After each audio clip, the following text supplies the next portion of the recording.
Thanks everyone for joining. I'm personally very excited. This is the first Science Talks, the very, very first edition. Thanks, Yoni, for being part of this. Thanks for having me. Yeah, awesome. So, if you don't know me, I'm Mirella. I am an operator turned investor turned operator, and now one of the co-founders of Cyan. And if you're here, you probably know more or less about Cyan, but just briefly, Cyan connects nature tech innovators, scientists, and ecosystem builders through capital, community, and programs. So the most exciting thing that you should guys know about now is that we've launched our accelerator. The accelerator is focused for founders in Bulgaria and Romania that are building in the intersection of ecology, science, and scalable tech. So if anyone recognizes themselves in what I said, feel free to check out the accelerator. Our team is going to post a link about it in the chat.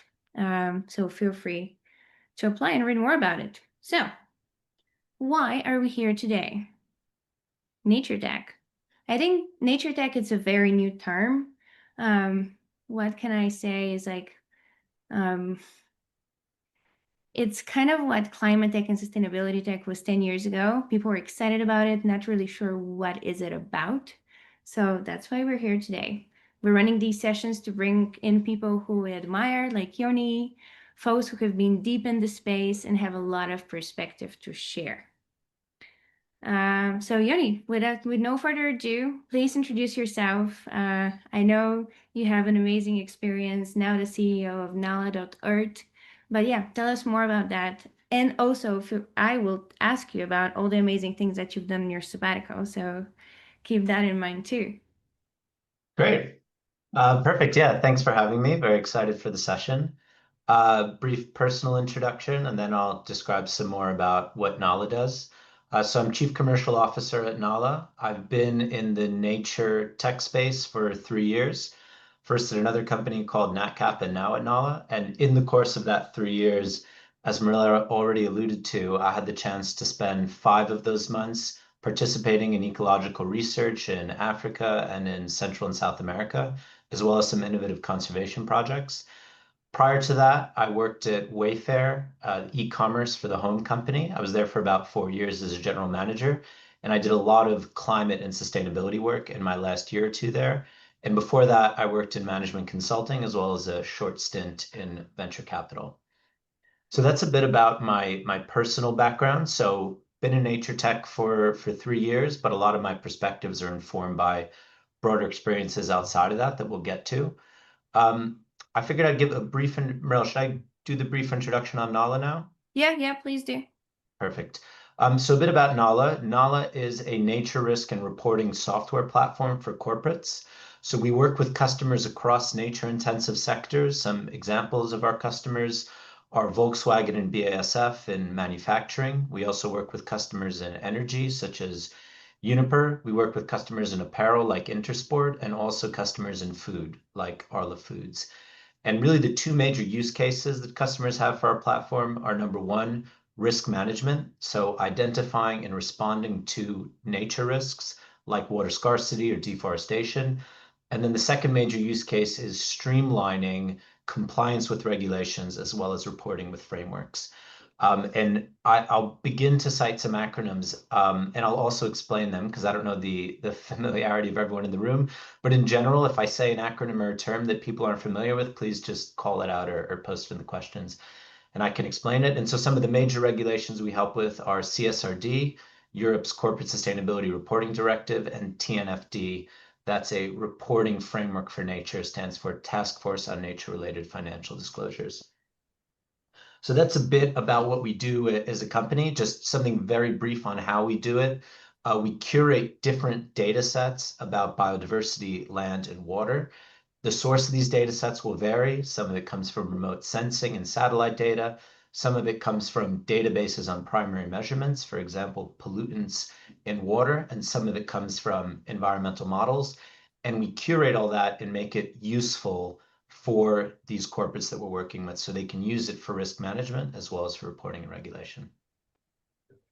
Wow, this sounds both complicated but also very needed. But yeah, before we continue with the questions, I just wanted to take a few moments for a bit of a housekeeping.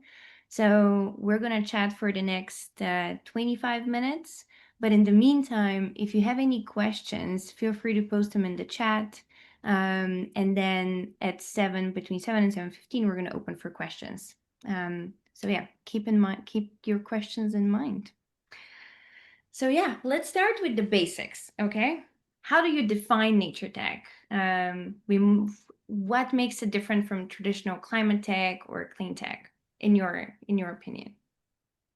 Yeah, great question and a complex question. So I think here there's a great organization called the NatureTech Collective, or NTC, that if people aren't familiar with, I highly recommend going to check out if you're building in the space or thinking of building in the space. And what it is it's a not-for-profit and it's a community of nature tech companies. There's hundreds of them in it, Nala's in it. And among the many other things they do is they have a nature tech taxonomy and some really helpful reports that they've come out trying to define this. And so I'll use the definition that they use, which is they have a very broad definition. Thanks for posting that there. They have a very broad definition, which is nature tech is any solution that enables the transition to a nature positive economy. Now that's really broad. They explicitly say they, of course, include digital technologies, software, and hardware, but they also include social and communal tools. This could be frameworks like TNFD and financial instruments like biodiversity credits. All of those are examples of nature tech. And I think that's really helpful because as I'll go on to describe it, it is a really broad space. You know, when people think nature tech, they immediately might think hardware, software. There's much more beyond that.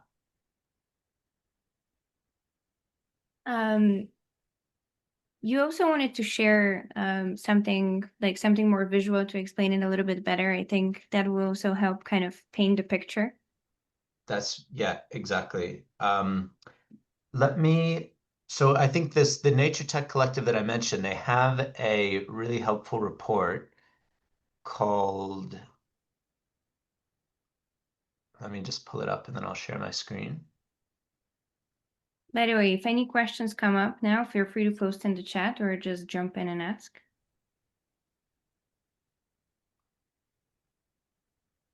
Can everyone see that clearly? Yeah. Okay, perfect. This is an excellent report that they have called Nature Tech for Biodiversity, a snapshot of the emerging sector. There's lots of helpful content in there, but what I really like is they have a framework for defining the categories within nature tech. Yeah, And I they think that's call it, the super useful part. perfect. They call it the 5 M's. I'll describe briefly what each of these are. Market pressures, measurement, modeling, material change, and monetization. And I'll go through them in just a minute.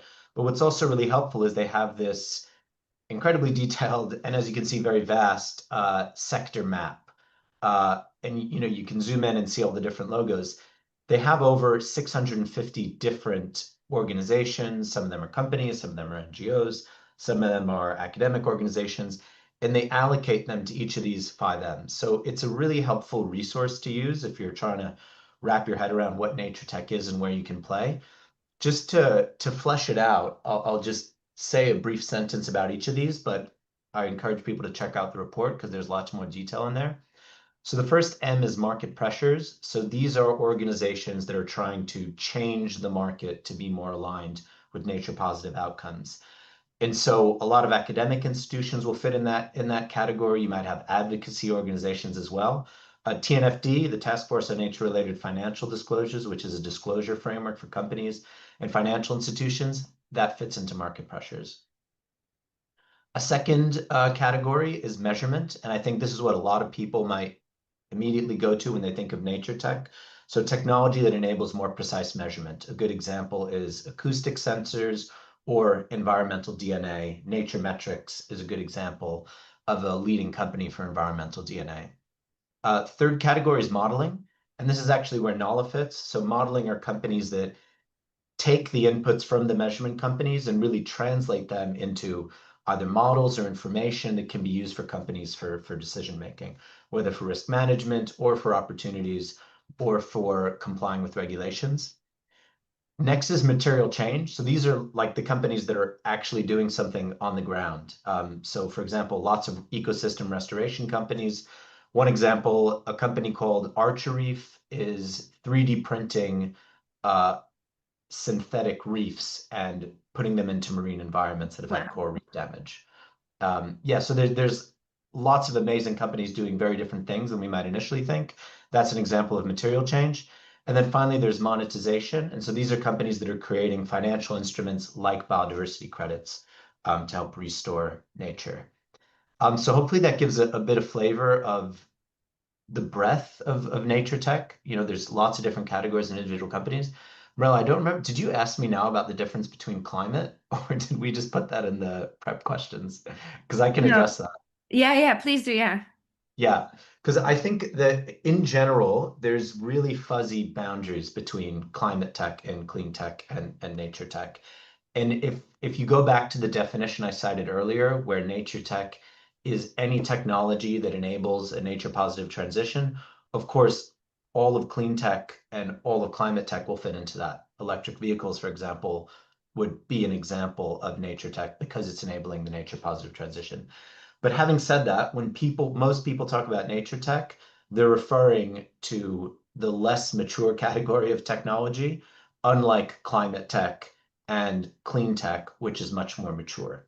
So, in general, people would mean tech that's enabling nature positive stuff that isn't yet included in climate tech, which might be voluntary carbon markets, or it might be carbon capture, or clean tech, which might be electric vehicles or renewable energy or lots of other stuff like that. But in general, the boundaries are very fuzzy. I'm curious because I feel like investors still view nature tech as maybe risky, not essential. So I know that we have a lot of people here today in the room who are thinking of building something in the space or already building something in the space. Do you think there are any specific business models that are especially promising or profitable or more interesting that people might kind of want to focus on in the space? Yeah, that's a great question, and I want to preface it by saying I of course don't have all the answers. This is Yeah. just one person's view on the topic, having spent a lot of time in this space. And of course, I knew these questions were coming, right? So I have prepared some thoughts on this. So I think I have kind of four different thoughts on this, and obviously we're keen to hear your reactions to it. So I think one thing to keep in mind is in this space, there are often solutions that are in search of problems. And what I mean by that is you could find, just as a concrete example, a really great example of sensor technology that, let's say, does 10 or 20 or even 100 or 200% better at sensing a particular thing, whether that's deforestation or the amounts of insects in a landscape. Um, that's a great solution, but it doesn't mean that anybody's going to pay to solve that problem. And so I think it's really critical to start with a very deep understanding of the problem and make sure that you're attacking a problem that is meaningful and significant enough that there's going to be many, many people that pay for it. And sadly, like Planet Earth doesn't pay for SaaS licenses, and so there has to be some core problem that's really hard and meaningful. I should have also prefaced this. I'm approaching this from the angle of startups or businesses that are either venture backed or like venture backed. And that obviously comes with a whole set of structural features of the type of growth and the type of market size you're targeting. Of course, there can be many examples of other great nature technology that could be not for profit or academic. And what I'm saying is less suited towards that, although still relevant. I'm mainly talking about businesses that want to have the kind of venture back growth through that profile. So I think that's the first one. Yeah, I mean, it's so funny that you say that. I recently had a conversation with Professor Coleridge. He's one of our mentors for the accelerator program. He used to lead Carbon 13 in Cambridge, and also used to be my professor in London. That's how I know him. And when we were designing the program, we were first chatting about, I suggested, oh, well, let's start with first week, we focus on value proposition. And second week, we focus on customer discovery. And he's like, well, great. That works in theory, but with my experience with Carbon 13 and other nature tech founders tend to focus on, just solving the problem for the for the planet, but the planet doesn't pay for SaaS. No, it's Exactly. like, no, Yeah. we should start with who's going to pay for it and then make sure we have the right value proposition for it. I mean, and on that topic, do you think there are other bigger blind spots that founder who are building in the space might have? Yeah, I would say I don't know if they're bigger, but I do have three more. And I don't, maybe blind spots is too strong a term, but just things to keep top of mind. I think the second one is don't bank on regulations or culture, or if you Mm, are, be very, very cautious about doing that. And I think, that'll be a lesson that probably resonates a lot more speaking where we are, looking at the past 9 months or so. There's definitely been a recession in terms of the attention and resources dedicated to sustainability.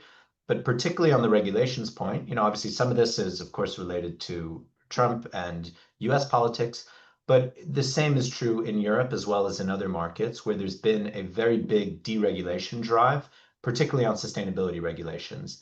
And so, we can go into more detail later if this is helpful, but particularly on the Corporate Sustainability Reporting Directive, as well as on EUDR, the deforestation regulation, the EU has taken very meaningful steps backwards in terms of the mhm. force of those regulations. And those are regulations that were already passed, already enforced, and they've backtracked on them. Um, it means that any startup or business that's going to bank on those needs to do so very carefully because regulations, particularly environmental regulations, have proven to be fickle, and obviously, cultural movements are even more fickle. So just be cautious about banking on those. And I guess what's the solution to that is make sure you're building something that aligns with undeniable economic incentives. And I think that protects you. Great examples of that are renewable energy solutions that just save costs and ensure more consistent supply, even for someone who, doesn't care about the environment at all. Yeah. That's very hard. Like I'm thinking with my investor hat on, and when we used to evaluate potential companies for the portfolio, when we had like a company that's focused on nature tech, on sustainability, if they're kind of pegged on a regulation that kind of that's gives a certain amount of security for the investor. But yeah, you are right. They are very fickle. So yeah, it's a hard balance, right? Isn't it? Yeah, completely agree. And obviously the regulations are not just helpful, but essential for us restoring the environment. And yeah, it's just proven, that they can't fully be relied upon. But also there are many big businesses, that have been built on regulatory compliance. It's just to keep in mind the kind of risk that comes with in the current environment, political and cultural environment. Yeah, sadly, it is very fickle.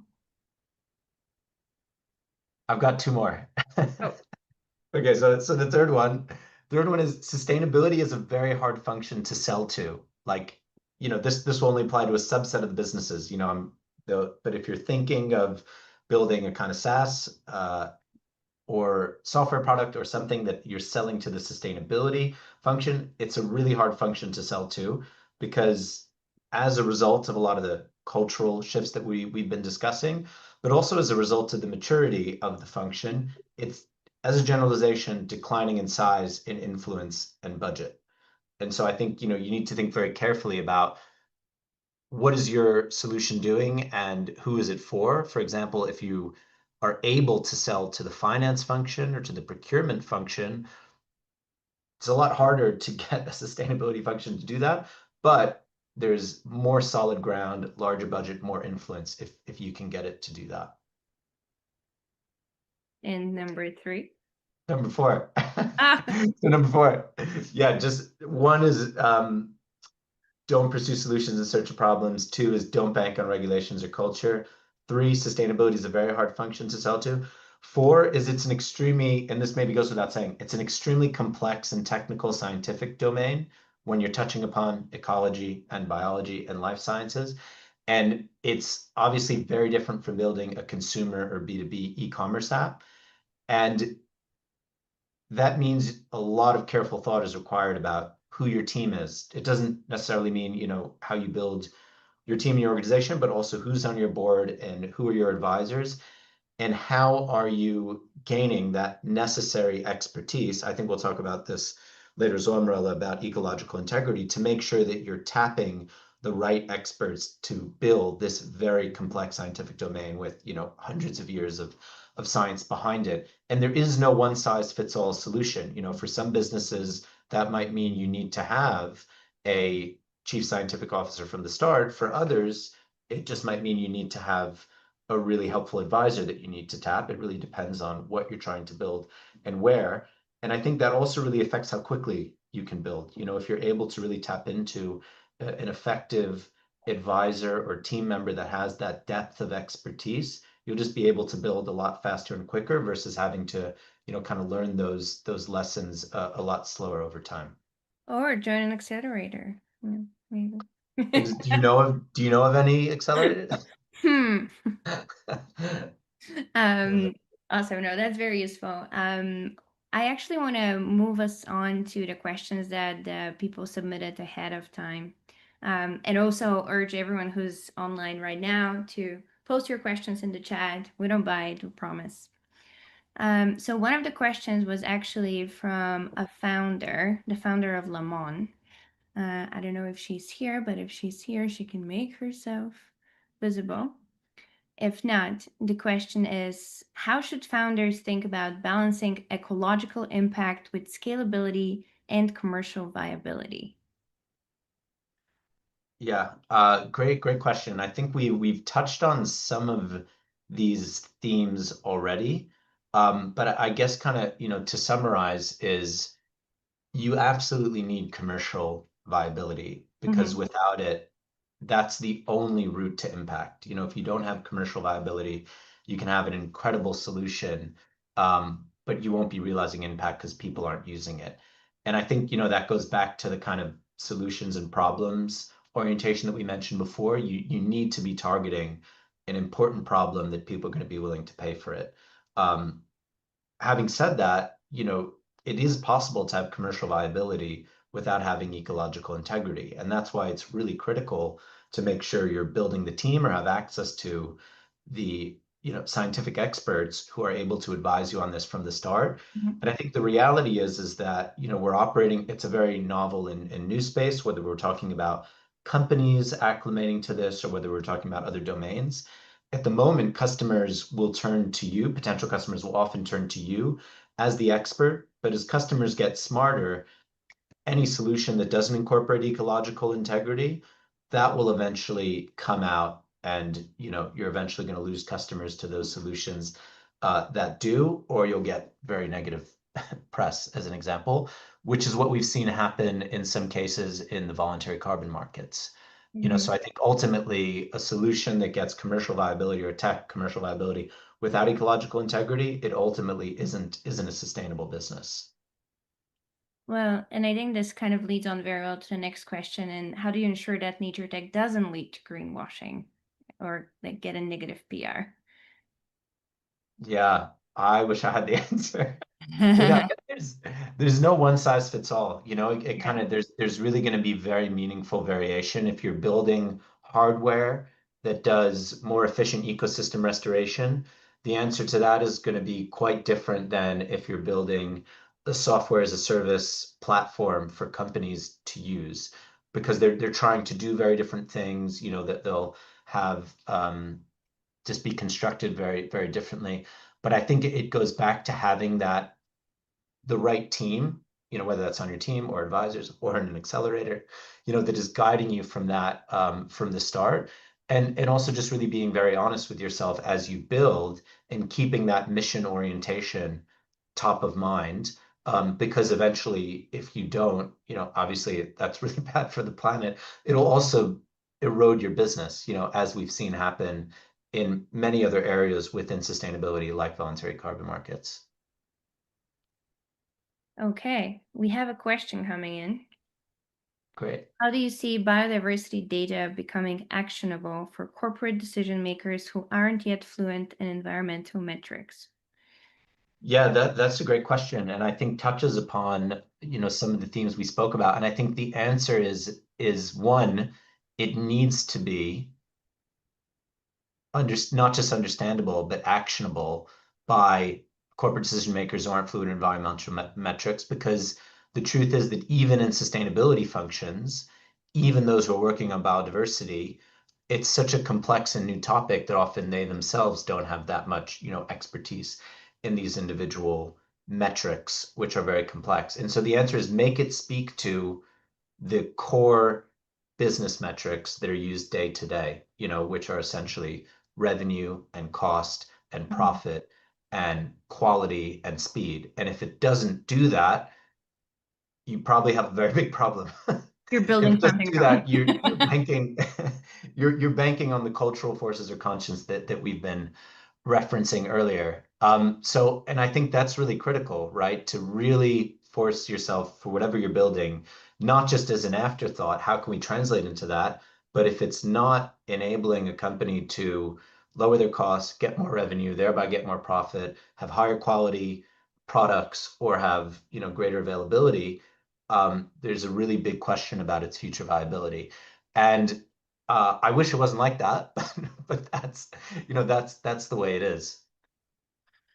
So I'm going to open the floor to questions. So if anyone wants to turn on their camera, join in, ask a question, feel free to. Or if you want to post the question in the chat, that's also an option. I can read it out for you. In the meantime, while people are gathering their strength, let's talk about the future. Let's talk about emerging trends. Let's switch a little bit to more of a positive side. So, what? Sorry if it was too negative. No, it's fine. It's fine. We're here for the truth, right? So, Exactly. what emerging trends or technologies in nature tech are you keeping an eye on in the next, let's say, 3 to 5 years? Yeah. And so this will surprise no one when I say AI. Mm. But AI will already has been revolutionizing many components of nature tech. So just to cite one of many examples, a lot of the advances in remote sensing monitoring that's enabled through satellites, a lot of that is reliant on machine learning algorithms that have become very effective at looking at land cover images and differentiating what's a forest, what's a grassland, and also many other components of environmental metrics that you might want from wildfires to deforestation. And I think that, that will just continue to expand. So going back to that 5M frameworks, AI has obvious impact in measurement, it has obvious impact in modeling, but also crucially in material change. So I think a lot of the biggest advancements will come, from example, in material science. So there are some well-cited examples about people working on plastic-eating enzymes, just to cite one example. And there will be kind of new materials that just use resources much more efficiently than we're currently using them, and also have higher quality, cheaper, etc. And I think a lot of that will be enabled by AI. So that's one. I think another thing is the regulations and culture, right? We mentioned we're in a dip, we're definitely in a recession. In terms of society's regard for this, how much regulators are factoring this in, that will of course change. It always does, but the question is over what time scale? Will it take another 2 to 3 to 4 years? Will it take longer? Will it take shorter? And that's of course important for anyone building in this space. And then I think the third thing is, sorry to go back to the negative, uh, and this won't be a surprise to anybody here, but consistent environmental degradation comes with increasingly present risks, and we all know that. And we see it in the increasing number of environmental disasters, and particularly if you just look at food systems, there's been, front page headlines about the ways that environmental degradation has affected cacao supply chains, has affected olive oil. The floods that happened in Valencia last year affected many elements of food supply chains, sourcing fruits and salad from those regions, for example. As those continue to increase, companies and economic actors, regardless of whether they care about the environment at all, will just need to have better tools and technology to proactively identify them and respond to them. And so that market will continue to grow for, regrettable reasons, but because businesses are forced into that. And so that's definitely an emerging trend that we're already seeing. This kind of risk lens is a major reason on the demand side why there's more and more attention dedicated to nature tech. And if people can build solutions that enable companies to get an edge over competitors of earlier warnings on when these shocks are coming and how to respond to them, that could be a really big business. Can't agree more that we need people to build more solutions. Okay, anyone who gathered their strength? I Great. see we have another question in there. Let's start with Sasha here. Yoni, thank you for really bringing us to the topic. Europe was playing very key role to be the leader in legislation, in modeling, even in lots of development work that has been done with the European Commission instruments. What is your judgment from today's perspective? Do you believe that Europe and European science slash entrepreneurs will continue to lead the trend in the nature tech and climate adaptation economy, or the game is over because China did a lot and the money are coming still from US? That's a great question, and really hard to answer, to be honest. So I think, what you said is exactly right. Like, Europe has drastically reduced its ambitions when it comes to components of environmental regulation and environmental leadership. Having said that, relative to other Western economies, particularly the US, but as well as the UK, it remains a leader. That's as much testament to the declining ambition in the US as well as the UK. I think it's an interesting angle to think, how it compares to China or other Asian economies, or other economies in Latin America. And I think what it really depends on the market that you're in. Just as an example, what we've seen is we're selling software solutions to European and American and British corporates. Frankly, there's a very siloed market. Those folks are not looking at Chinese software solutions, just as an example, or Japanese software solutions, and vice versa. So I think still Europe will be a leader, but when it comes to some other technologies, for example, looking at the green technologies that China's developing, like EVs or batteries or solar, where there's actually global supply chains for those, it's already the case that Europe and the US has lost a lot of that battle, but those are technologies where there are these global infrastructure markets for them. Does that answer your question? Yeah, thank you. And I have one more if there is no one in the queue. Mirawa? Nope, no one in the queue. Go ahead. So my question is building on this.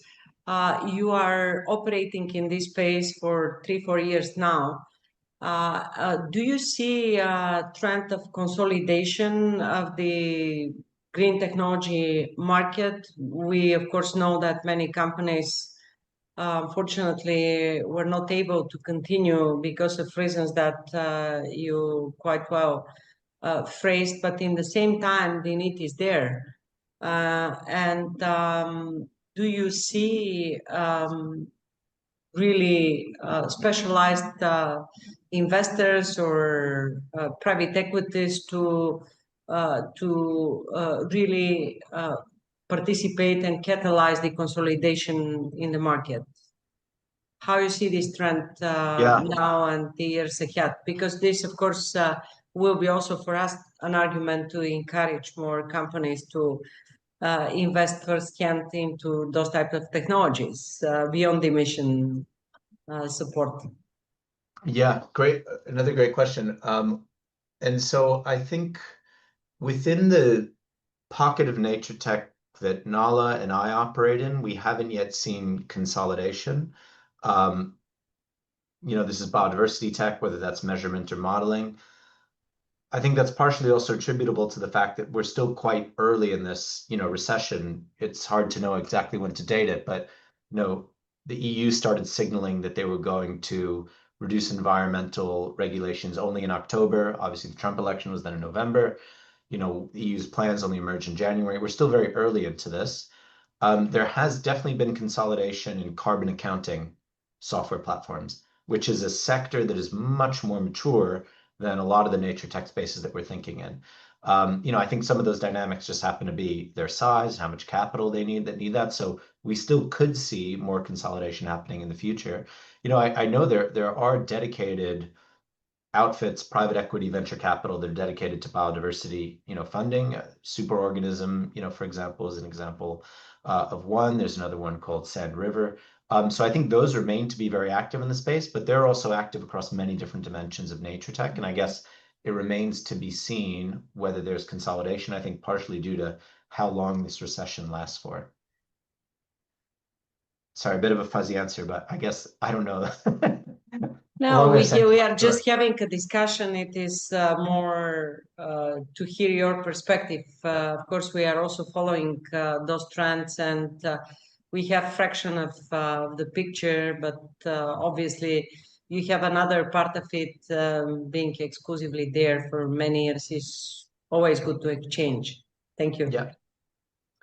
And I think maybe just one quick comment that kind of ties together what we touched on is like there's understandably a lot of focus from businesses in this space on risk because these risks are incredibly prominent, right? You open up the paper and you encounter them, as do businesses.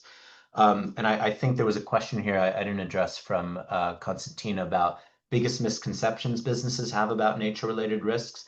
So I think it's often we speak to many businesses and they don't necessarily even categorize what we would call nature-related risks. So for example, drought in the UK affecting the lettuce supply chain, they just deal with that in the kind of day-to-day emergency operations of a procurement and buying team at Tesco. And then it isn't even adopted into the kind of organizational memory of that company as this was a nature risk and we need dedicated tools to handling it. So I think part of it is kind of quantifying and giving the message about nature risks. But I guess the broader point I wanted to make is risks are critical, but for building a business in this space, it's important to think of where there are these larger movements that align with economic incentives.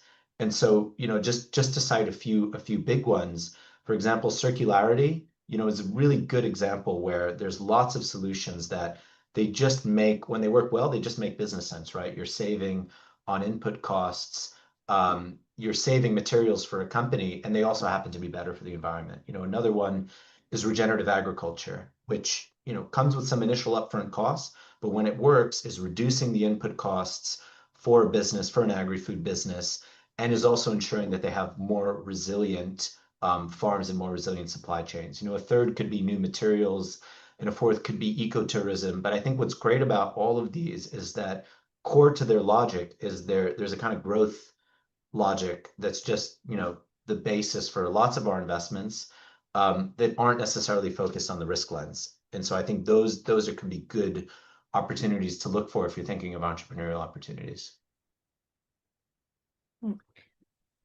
And there is another question in the chat, just another housekeeping remark. Would be great if you guys share your feedback. I've posted the form in the chat, just a few simple questions. And as we have 5 minutes left, I'm going to read the question that Marin posted, and then we're going to go to Kamen, who also raised his hand. So the Marin's question is keeping on the topic of the EU, Sasha mentioned. So what should be the role of EU rules in the nature tech development, and how should the EU support nature tech? Another great question. It's also very multifaceted. So I think the role of EU rules in nature tech development, not a very satisfying answer, but really come down to which area of nature tech we're talking about. So just to give an example, we mentioned nature tech can include financial instruments like biodiversity credits. There is a much greater role for regulation to create and stimulate a biodiversity credit market than there is, for example, in thinking of, I don't know, how EU rules should incentivize software platforms. Just as an example, there's going to be very different solutions there. And I think biodiversity credits and their, their promise, but also their problems are such a big topic in and of itself, but important, the EU did recently pass a nature restoration law. It remains to be defined on how that's going to be spelled out. That potentially could lead to large markets for nature credits. And so in that case, the EU would have a very big role. And I think, yeah, I guess the EU, how the EU should support nature tech is then very much related to that. And I frankly don't have a one size fits all answer, but I also think it comes back to there's a lot of risk in banking on regulators to build markets for us because of how fickle that is. Yeah, no, I think it is a fair point at the end. Kamen? Hi, it's Taman. Thank you for the great talk. It was really interesting. I'm trying to understand more about the vertical in general. I'm just having great questions, but I'm still on the higher level. Could you share some insights about the vertical as an industry, as a market? Which is the hottest M of the framework, where people put their efforts in, or ideally their money in, when it comes to DMs? Are there any hubs, like in terms of geography? We understand that EU is like leading the show in nature tech, but are there any geographical hubs or powerhouses? Maybe some universities that like spring out ideas or startups or businesses like this. What's the driving force and what the vertical looks like in terms of character? Thank you.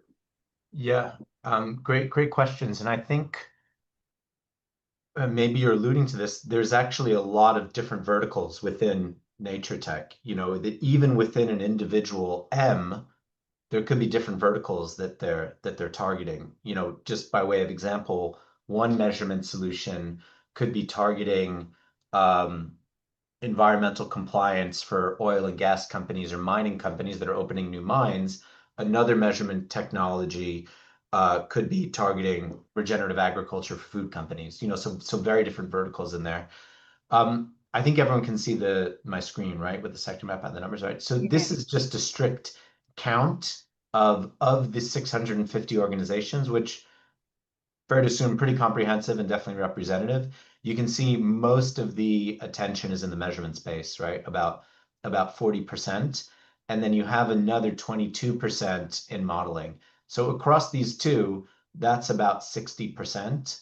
The material change category, which arguably, certainly from the environment's perspective, could be most important, only has about 9% of these total companies.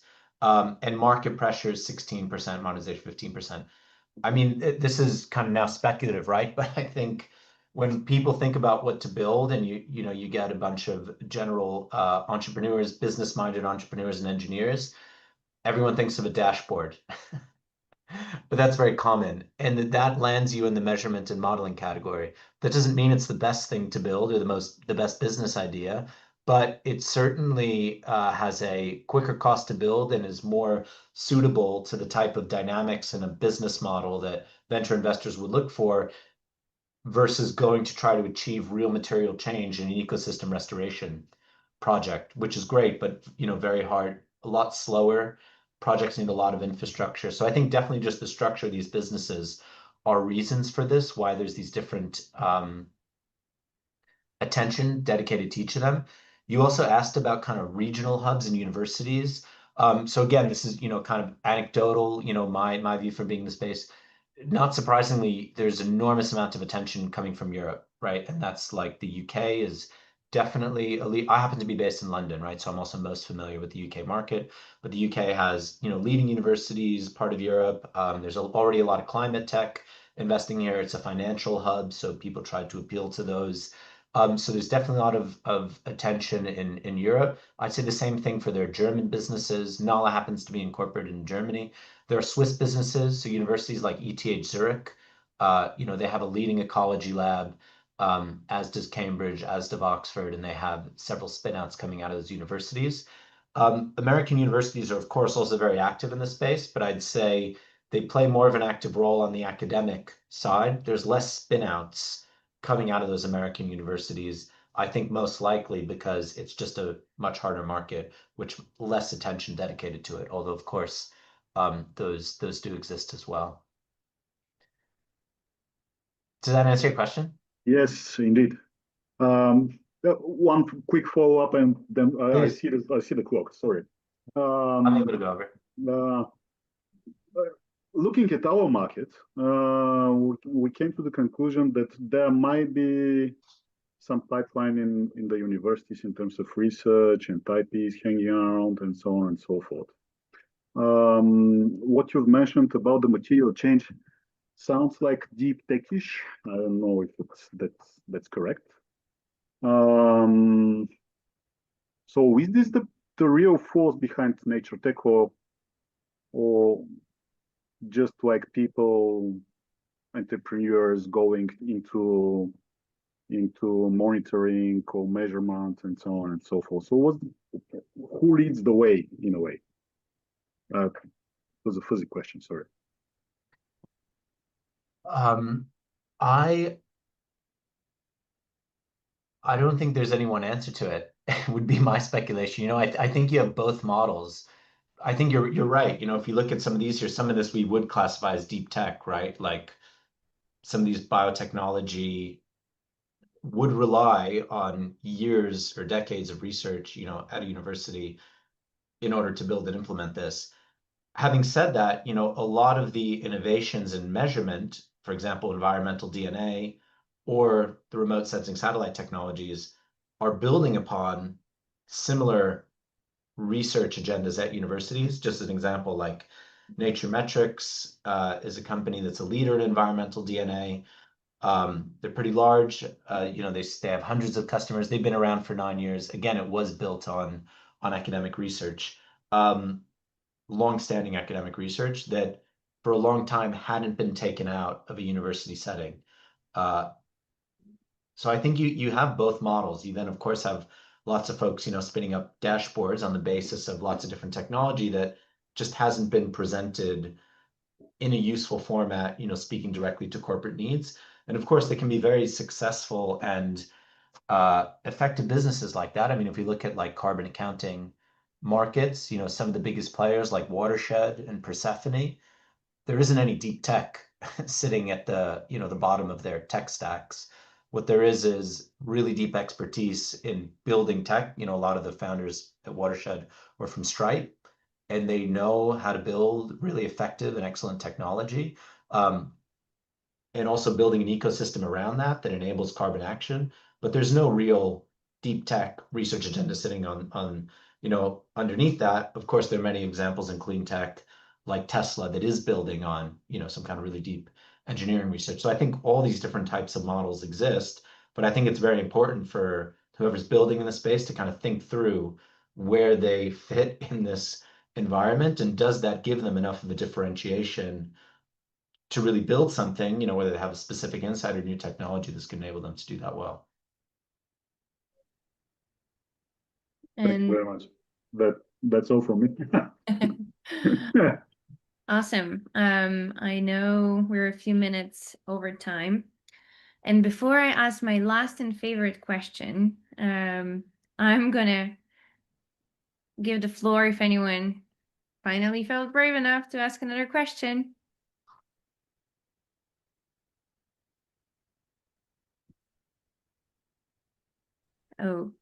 Okay. Oh. Or we have a question from, nope.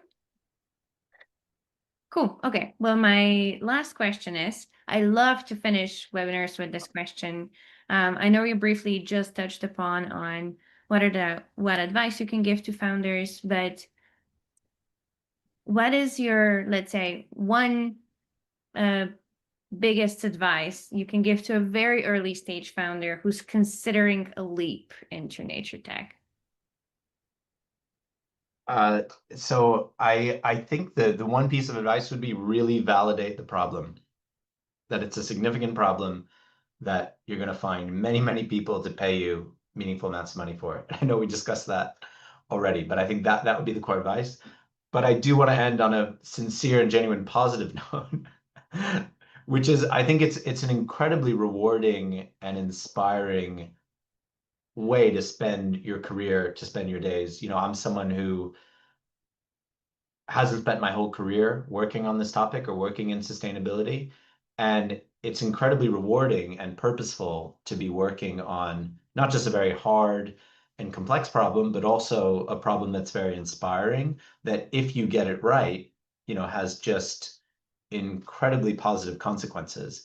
And I think also, you know, people work on climate, that's great and that's amazing, but it's incredibly abstract. You know, you're working on removing a invisible, at least to our eyes, molecule from the atmosphere. Whereas when you're working on biodiversity, you know, we're talking about chimpanzees and we're talking about macaques and we're talking about toucans and we're talking about all of your favorite components of biodiversity. And that's just incredibly rewarding and inspiring. So I think, you know, it's an amazing way to spend your career and to spend your days working after you validate the problem. After you validate a problem. No, I think that's an incredible note to end on. And I do believe that the NatureTech sector will actually attract so many smart people who want to build ideas into space. And you know, I see a lot of trends in our team as well, like especially for me, like I spent so many years in venture capital and working with founders, but the ones that are kind of felt most excited about, like the one building in sustainability and NatureTech, were the ones who were getting the least attention. So it's incredibly rewarding now to have built something that takes all my attention. On that note, also want to remind you guys about the accelerator. The applications are open. Feel free to read more about it on the website. If you share your feedback, that will be absolutely fab. And on that note, Yoni, thank you so much for being our first speaker. Of course. Thank you for the opportunity. I really enjoyed.